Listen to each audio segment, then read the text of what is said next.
Sumasahimpapawid mula sa Premier Ibanag City of the North. Para sa Diyos at sa Pilipinas nating mahal, ito ang DZYT 765 SMNI Radio Tuguegarao. Kapartner mo sa balita at serbisyo. Kayo'y nakikinig sa DZYT 765 SMNI Radio Tuguegarao. Kapartner mo sa balita at serbisyo. SMNI Radio News Blast.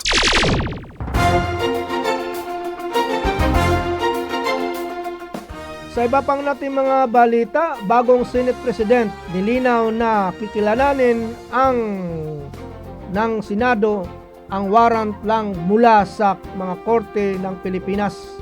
Iginigiit ng bagong Senate President na si Alan Peter Cayetano na tanging arrest warrant mula sa korte ng Pilipinas lamang ang kikilalanin ng Senado laban kay Senator Ronald Bato de la Rosa.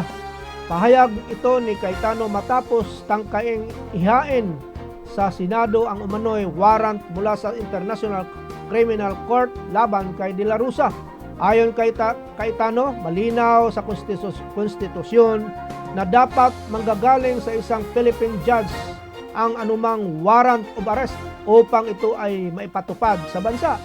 Kinundina rin na niya ang nangyayari habulan umano sa pagitan ng tauhan ng National Bureau of Investigation at ni De La Rosa sa loob ng Senate compound.